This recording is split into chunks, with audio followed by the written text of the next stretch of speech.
Hey everybody, it's the Baron back with another video. Here with my weekly update after an absolutely amazing week. Earlier in the week, I got to see a bunch of amazing friends over a couple of days that I haven't seen in about 8 years, so that was fantastic. And last night we had a retirement party for my mother-in-law. So Danette, if you're watching, we love you. Congratulations, and I hope you enjoy your retirement. And as I was thinking about what to do for this week, what really was the theme wasn't so much the food, but it was seeing a lot of people that I haven't seen or haven't spoken to in quite some time, and conversations that we had about my diet and the journey I've been on over the last 11 months. And I listened to some of those people, kind of the conversations. If I could sum up two general things that kind of worry me or kind of that I want to address, at least initially, is that a lot of people don't know what they're putting into their body, or they don't care, or they overcomplicate it. And I was definitely bouncing between the camps, but I would visit the second camp, but I would be in the first camp of not caring. And then when I attempted to care, I would make it so convoluted that I couldn't care. And sometimes when I talk to folks, they treat it like they're buying a used car, like, well, this wouldn't work for me, this would work for me. And that's cool. Like, I care, but I kind of don't at the same time, if you know what I mean. And I don't, like, here's the way it works. Like, this is not a negotiation. And after all those conversations, what I realized was, let's take a different approach for this. I have a platform here that I can speak to folks. A lot of family and friends might be watching, hopefully more than that. And if you do like the videos, don't be afraid to hit like and to subscribe to the channel. But what I wanted to talk about in those things are really 5 things that you can do that aren't keto, that aren't carnivore, that aren't vegan, that aren't vegetarian, that aren't any of these crazy diets, not South Beach or North Beach or any beach. What I want to talk about are the things that you can do to get back to feeling and being human again. Now, when I go through this list, I will admit my credentials are this. I have been a human being most of my life, if not all of it. And I have observed what I do and what other human beings have done. I am not in a Harvard Medical Journal with any of this. I am not super smart in any way, shape, fashion, or form. I just stop and listen and pay attention and understand what I do that makes me human. With the first one, real simple, and this kind of lets everything go, and this is kind of what everything else flows from. Eat single ingredient, real whole foods. Hopefully, primarily that are animal-based protein and fat. Historically, human beings thrive when they get this into their system. Another little bit of a history lesson, since I did study history, was I can't think of a time where there was a famine or there was malnutrition in which people were eating meat. The protein, the fat's a fuel source.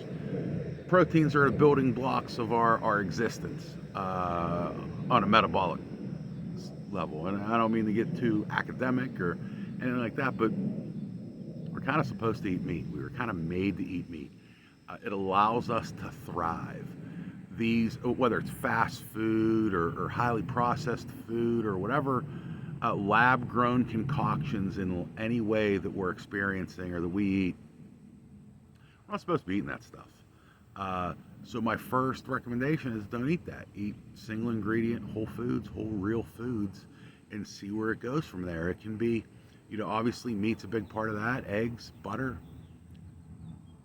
vegetables can be fantastic with the meat to help you feel full and to kind of add some to your meal. Fruit can be a great dessert. Previously in history, folks really didn't have access to meat at the level that we do here now today in 2024, and we should take advantage of that.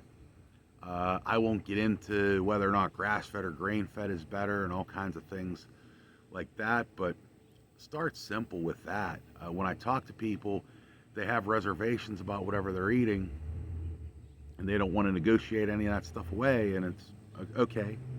Let's take it from a different perspective. Let's just do this. And even to that extent, I would stay away from bread to the most part. And one reason would be, like I said, I'm not a smart guy, but when I was a kid, bread would sit on our kitchen table for a week and then it would get moldy. Now I think it can sit on my kitchen table for a month. Now it doesn't sit on my kitchen table at all, but before it could sit on there for a month. And that's kind of weird, right? That's different. I don't think I necessarily want to be putting that in my body. And that's the justification that I use for not eating a lot of bread. It makes it a lot easier when you realize that it's not the same stuff that you were used to. For number 2, avoid seed / vegetable oils. Real quick, the reason is that you are not a race car. So you do not need the illegitimate cousin of motor oil inside of your body. I will link in the description a video that shows a pretty strong correlation between when seed oils were used and the rise in things like diabetes and the rise of heart issues. A lot of the modern metabolic diseases that we face seem to coincide at the very least with the rise in seed oils, and seed oils are now everywhere. And this lab-grown concocted stuff wasn't meant for us to thrive. And even I would say, I Googled more than a few times, are seed oils healthy? And the response that I got at the top of those Google searches is, seed oils are safe. I think there's a difference. I think when I avoid them, as I have, and over the last so many months, I've done a pretty good job avoiding those. I think I feel a lot better. Now, when you go out to eat, maybe when you go over somebody's home, maybe if you don't know how the food was prepared, maybe you have that problem. And one of the things I've always tried to communicate is we're living our lives. We're going to try to do the best that we can. And there's a lot of resources to help you with the omega-6s and the seed inside of the seed oils and how all that stuff works. But actively trying to reduce the seed oils that you put into your system is probably a good second step. And this combined with the single ingredient whole foods creates like a good base for the next 3 things, which are pretty important and pretty human-like to do. And again, don't get confused by all the studies and all the other things. What I'm telling you to do is to eat natural whole foods and natural oils that are not industrial man-made things, and there can be no harm in that.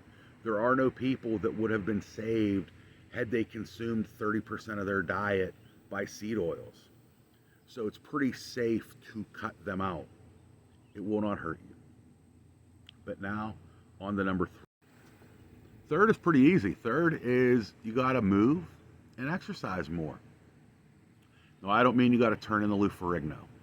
What I mean is you got to walk. When I talk about just a second ago how seed oils, the proliferation of seed oils coincide with diabetes and different cardiovascular risks, another thing that kind of coincides with that is the use of the automobile and skyscrapers and television. If you think about it, we're way less active than we needed to be 100 years ago. I know I definitely was. So one of those things that I had to consciously do over the last 11 months is move my body more. I work in an office, sometimes 10, 12 hours a day that you're stuck there.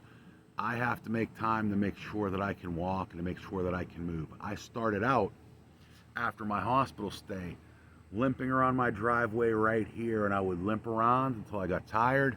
I would see if I had any more, and I listened to my body, but I still tried to get as physically active as I could. And I walked around a little bit my driveway. Then I walked around in my yard, and I would keep doing that until I felt better and better. And now I'm to the point where 8, 9, 10,000 steps is no problem for me. I feel great. I've been going to the gym with my son. I've been exercising here at home, but I've been physically active. And for the last 2.5 million years, human beings have been physically active. It's undeniable. And you have to incorporate more of that into your daily routine. Now, a lot of people still work outside and they still are active out and about. But the point is to be conscious of that. Maybe after you eat your whole foods, whole single ingredient foods, why don't you try taking a walk for 10 minutes after dinner? That's what I just did now. We went and had amazing strip steaks. I had those. And then I went and I took a walk and I got a couple of thousand steps in. Not to try to be a workout warrior, but for my own good. And that's something super important. Human beings are used to moving. Now that we can't turn back the dial of all this technology, and we're still pretty dependent on things like cars. But the thing we can do is take 10 minutes, unplug from everything, and walk for a little bit. We can walk throughout the course of our day. We can find places to be active in our life in order to give our body some of that in which it needs. And aside from the physical benefits, I find just simply walking has amazing mental benefits. It allows you to clear your head. It'll get to something I'll get to at the end of this. But the reality is you have to move and walk more, because that's what human beings have always done. And number 4, go outside. There's this giant yellow thing up there in the sky called the sun. And those ultraviolet rays help your body produce vitamin D. And that's hugely important to being a human being. But even more so than the health benefits of being outside or the mental benefits. You feel better. You can incorporate your exercise with it outside and then get the double benefit of being out in the beautiful sun, as well as getting those steps in that walk in. Now, I get it. Sometimes it's incredibly cold. Sometimes it's incredibly hot. But the point is get into that habit now while it's the summer and it's nice out. Just you get used to being outside. It does you a world of good. I find that it refreshes my soul and spirit. And again, I don't need a Harvard Medical Journal to tell me that I feel better when I'm outside. And in the winter when you have those doldrums, any chance you get, especially then, you might be able to go outside now just by accident, because there's a lot of events outside. There's cookouts, there's this, there's that. But it's real easy in the winter not to want to go outside. But look for every chance you have to go outside. Even if it's sitting, relaxing, being out in the sun, being in the shade. You don't have to be under the hottest sun possible. You can sit and relax in the shade as well, and you'll still get some ultraviolet light and rays into your system. And what I find is when I'm out in the sun, and I spend a lot of time in the sun, the one thing it refreshes and replenishes is my soul and my spirit, that I just feel better when I do it. And again, people have done that for millions of years. Mostly our shelters are geared to keep us protected at night from the elements. That whether it's the roof over our head or the heat that we have in that house, the point is for a long time, people spend most of their time outside. And when you're stuck under the lights of an office or anything like that, or in a shop or what have you, and you don't get a chance, it's important to make time to go outside and just enjoy that experience with the sun. That's kind of where we belong most of the time. And it's something that I've become more and more conscious of, and that I really enjoy doing. And I find that has benefits in and of itself. And when I'm eating right, when I avoid seed oils, when I'm out in the sun exercising, I can't feel any better. And that brings us to the last thing, and one of the most important things, which we're going to finish it up here with one of the most obvious things that you need to do and you need to be conscious of, and that is sleep. Now, more than a few times in my news feed, I have noticed articles telling you that there are scientific benefits to sleep. Well, thanks for the news flash. You mean to tell me one of the things human beings have been doing since their inception, that all animals do, right, is sleep, right? We breathe, we eat, and we sleep. If you do not believe me, follow a teenage boy around for a day. You will see that they pretty much only do three things: they sleep, they eat, and they breathe. And sleep is so important. And I will say this about sleep: we all know it is. I know people have trouble sleeping.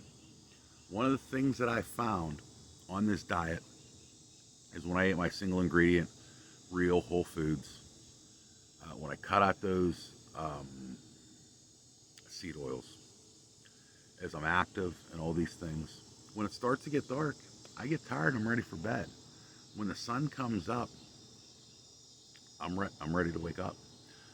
It's almost like the previous millions of years happened without alarm clocks. It's like we're programmed, or our body knows these things. Think about it. Alarm clock technology has not been around since the dawn of time. How did people go to bed and wake up all these times before you? It's not like all of a sudden important jobs just happened and we have to wake up super early or super late, or we need an alarm clock. It's really a function of all these bad habits that we're into. And I used to be alarm clock dependent. Now I do not use an alarm clock. And don't get me wrong, there are times that I really want to stay in bed and sleep, and there are times where I'm up late and I have good. But for the most part, once I changed my diet, all of a sudden I found it really easy to get great sleep. And that's super important. That allows the body to rest, it allows the body to heal. People that tell you that they don't need to sleep are outside of their minds. It probably affects their minds to a large degree. And it's something that should be a goal, that if you do things to give you better sleep, better things will come of it. And if you change your diet and you get better sleep, you will feel better all the time. And one bonus one I would give you, that the sixth thing that human beings would do would be take time to reflect, to think, to meditate, to pray, whatever you want to call it, whatever you want to term it as. Human beings do that. They think about things. So whether when you're walking, when you're sitting on your back porch, whatever it is that you're doing, take time to reflect and think. Really examine yourself and within, where your life is, whether it's good or bad. All those things about it, that's what human beings do.